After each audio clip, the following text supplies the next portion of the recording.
Урматтуу биздин президент Садыр Нуркожоевич, УКМК башчысы Камчыбек Кыдыршаевичке кайрылат элек. Кайрылганыбыздын себеби бизде Кыргызстанда туризмде иштеген водительдердин атынан кайрылабыз.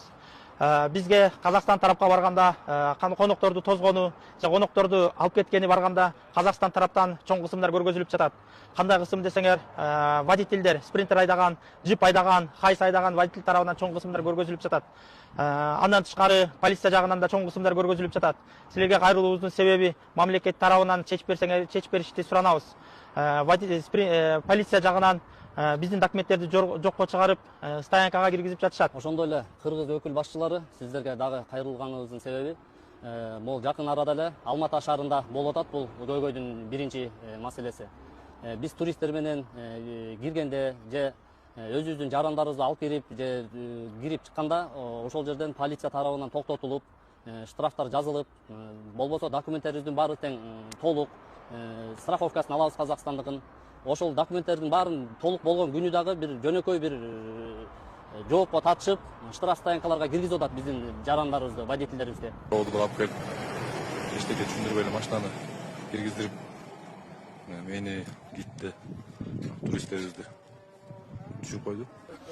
Урматтуу казак эли, бизге өткөндө интернет тармакка видео киргизиптиздер, кыргыздарга жала жаап, туура эмес элек информация болуп калды бизге. Бизде андай кысым сиздерге көрсөтүлгөн жок. Бизде андай жок. Бизге кенен кесип кирип, балдар биздин эле силердин эле коллегаңар чогуу эле иштешип атабыз. Андай кысым болгон жок. Таксилер деле кирип атат, минивендер да кирип атат, бустар да кирип атат. Наоборот, силерде майдан күн жылып сезон башталгандан бери бизге наоборот кысымдар көрсөтүлүп, балдардын дөңгөлөктөрүн жарып, запаскаларынан бери жарып кетип атасыздар. Тормозной шлангтарын кесип кетип атасыздар.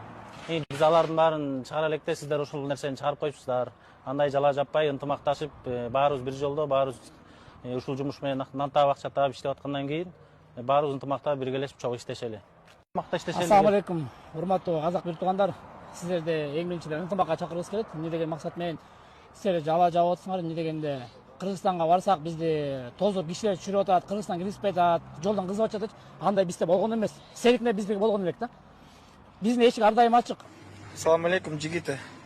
Мына казактар келип атат. Бирөө эч ким эчтеке деген жок. Казаки, силердин уровеньге түшпөйбүз биз. Мына души эс алып жүрүшөт. Мына туристтер менен жүрөт, братан, говори что-нибудь. Кандай жүрөсүң? Не надо так делать, это неправильно. Отлично езжу, никто меня не трогает, никто не обижает. Так что... Наоборот, обижать эткен ордуна биз кофе-мофе алып берип ыйлап атабыз, братан. Силердин уровеньге түшпөйбүз, антип мындай бир тууганбыз деп коюп андай кылганыңар туура эмес, братаны, казаки.